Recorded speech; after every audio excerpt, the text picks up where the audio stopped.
कामयाबी मिल चुकी है, जिसके लिए भारत की कंपनियां कई सालों से दिन रात मेहनत कर रही थीं। जहां इंडियन कंपनी की इस सफलता के बाद भारत की सेल्फ डिपेंडेंसी और भी ज्यादा बढ़ने वाली है। आज हम बात कर रहे हैं न्यूक्लियर पावर प्लांट में यूज होने वाले फ्यूल मेकिंग टेक्नोलॉजी की, जिसके लिए स्टीम जनरेटर का उपयोग किया जाता है। और इसके मामले में भारत अभी तक दूसरे देशों पर पूरी तरह से डिपेंडेंट। लेकिन हाल ही में एक खबर निकल कर आई कि भारत की दिग्गज construction and manufacturing company L&T यानी कि लार्सन एंड टर्बो ने कई सालों की मेहनत के बाद 700 मेगावाट के स्टीम जनरेटर को सक्सेसफुली इंडिजिनसली डेवलप कर लिया है, जिसका इस्तेमाल न्यूक्लियर पावर प्लांट में यूज होने वाले फ्यूल को बनाने में भरपूर मात्रा में किया जाता है। और कमाल की बात यह है, भारतीय वैज्ञानिकों ने तय किए गए समय अनुसार से लगभग 12 महीने पहले ही पहले स्टीम जनरेटर इंजन को सक्सेसफुली डेवलप करके हरी झंडी दिखा दिया है। पूरी अपडेट क्या है इस वीडियो में समझते हैं,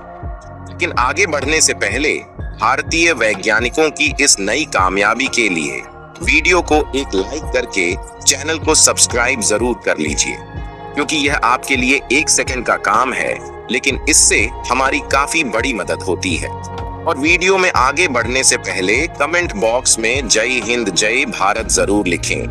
दरअसल भारत में जो न्यूक्लियर पावर प्लांट है, उन्हें ऑपरेट करने के लिए भरपूर मात्रा में विशेष प्रकार के फ्यूल का इस्तेमाल होता है। और अभी तक भारत के लिए दिक्कत की बात यह थी कि इसकी टेक्नोलॉजी भारत के पास न होने के कारण फ्यूल आपूर्ति के लिए हमें दूसरे देशों पर डिपेंडेंट रहना पड़ता था, जिससे कभी कभी न्यूक्लियर पावर प्लांट में इस्तेमाल होने वाले फ्यूल को भारत में पहुंचने में देरी का भी सामना करना पड़ता था। और दूसरी सबसे बड़ी बात यह है कि इसके लिए हमें दूसरे देशों की कंपनी को हाई कास्ट पे करना पड़ता था, जहां इसी फॉरेन इन्वेस्टमेंट को बचाने के लिए और भारत की सेल्फ डिपेंडेंसी को बरकरार रखने के लिए भारत की दिग्गज construction and manufacturing company L&T इसकी टेक्नोलॉजी पर कई साल पहले से ही वर्क कर रही थी। और हाल ही में एक खबर निकल कर आई कि भारत की L&T ने स्टीम जनरेटर इंजन को सक्सेसफुली डेवलप्ड कर लिया है। और स्टीम जनरेटर इंजन की बात की जाए तो यह एक हीट एक्सचेंजर है, जो परमाणु रिएक्टर कोर में उत्पन्न गर्मी का उपयोग करके पानी को भाप में परिवर्तित करता है। ये steam generator nuclear power corporation of India limited को आपूर्ति किए जाने वाले मोस्ट इंपॉर्टेंट कंपोनेंट है। और भारत के लिए सबसे अच्छी बात यह है कि टारगेट टाइम से लगभग 12 महीने पहले ही इसे डेवलप कर लिया गया है, जो कि L&T की हैवी इंजीनियरिंग का एक और नमूना है। आपको बता दें कि भारत में जितने भी न्यूक्लियर पावर प्लांट ऑपरेट किए जाते हैं, उनमें इस्तेमाल होने वाले फ्यूल को हम दूसरे देशों से इंपोर्ट करते हैं। और यहाँ तक कि इन न्यूक्लियर पावर प्लांट को बनाने में जितने भी रिएक्टर का इस्तेमाल किया गया है, उन्हें हमने रूस और अमेरिका जैसे देशों से इंपोर्ट करके डेवलप किया है। लेकिन भारत में इंडिजीनियसली इस तरह की पावरफुल रिएक्टर टेक्नोलॉजी डेवलप करने के बाद अब हमें रूस और अमेरिका जैसे देशों पर रिएक्टर और न्यूक्लियर पावर प्लांट में इस्तेमाल होने वाले फ्यूल के लिए डिपेंडेंट नहीं रहना पड़ेगा। यानी कि भारत ने परमाणु ऊर्जा क्षेत्र में एक बहुत बड़ी कामयाबी हासिल कर ली है, जिससे भारत को इस क्षेत्र में नई ताकत मिलने वाली है। इसके बाद परमाणु ऊर्जा क्षेत्र में हम अपने प्रोडक्शन को और भी ज्यादा बढ़ा सकेंगे, क्योंकि हमारे पास स्टीम जनरेटर होने के कारण हम भारत में खुद फ्यूल बनाने जा रहे हैं, जिससे दूसरे देशों से फ्यूल इंपोर्ट करने की लागत बचने वाली है। और इस लागत से हम अपने प्रोडक्शन को और भी ज्यादा बढ़ा पाएंगे। और आपको जानकर खुशी होगी कि इस तरह की टेक्नोलॉजी बहुत ही कम कंट्रीज के पास मौजूद है, लेकिन इसे डेवलप करने के बाद भारत उन पावरफुल देश में शामिल हो गया है जिनके पास ऑलरेडी न्यूक्लियर पावर प्लांट में इस्तेमाल होने वाली फ्यूल बनाने की टेक्नोलॉजी मौजूद है। इसके अलावा आपको बता दें कि पिछले साल national power corporation of India की तरफ से न्यूक्लियर पावर प्रोग्राम के तहत भारत की दिग्गज मैन्युफैक्चरिंग कंपनी L&T को करीब 700 मेगावाट के न्यूक्लियर वाटर रिएक्टर बनाने का कॉन्ट्रैक्ट सौंपा गया था।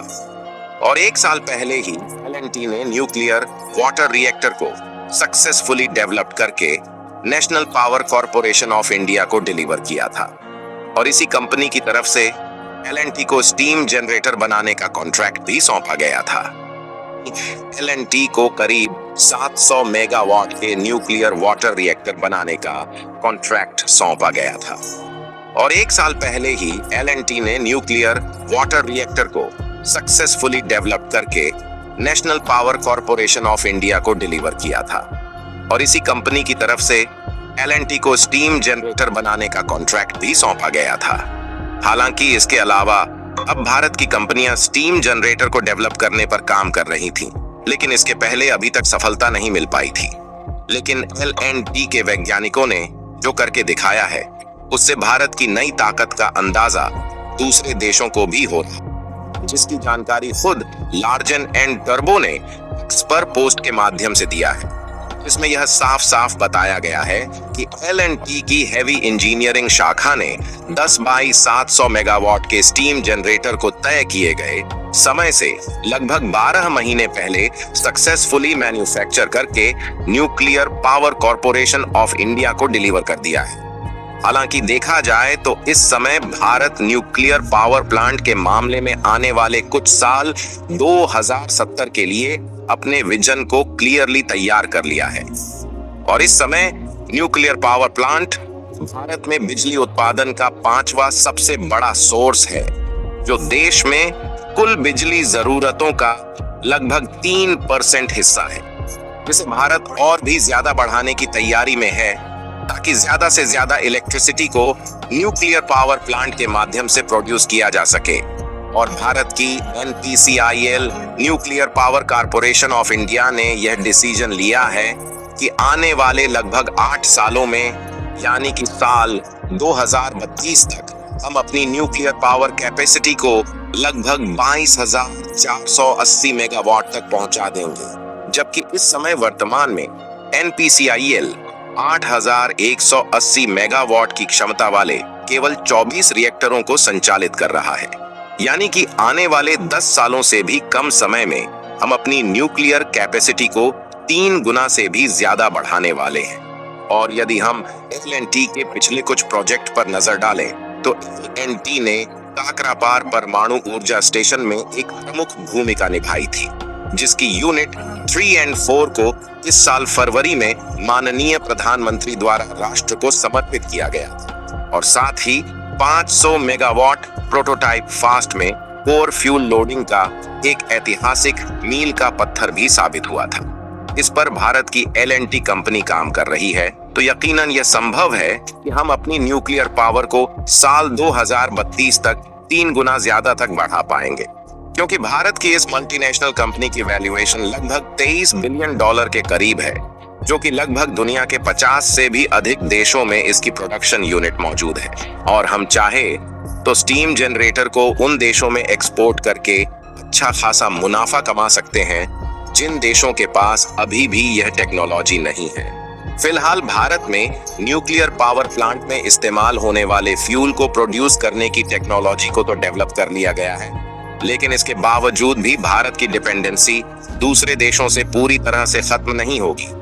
क्योंकि न्यूक्लियर रिएक्टर फ्यूल के लिए यूरेनियम का इस्तेमाल होता है, जो कि भारत में भरपूर मात्रा में मौजूद नहीं है और हमें यह यूरेनियम कनाडा, यूके और कजाकिस्तान जैसे कंट्रीज से इंपोर्ट करना पड़ता है। बाकी भारत की कंपनी द्वारा स्वदेशी तौर पर स्टीम जनरेटर को डेवलप कर लिया गया है, उसके लिए कमेंट बॉक्स में जय हिंद जय भारत जरूर लिखें और भारतीय वैज्ञानिकों को बधाई देना बिल्कुल ना भूलें। और इस वीडियो को एक लाइक करके अपने मित्रों तक शेयर करें ताकि उन्हें भी जानकारी मिल सके।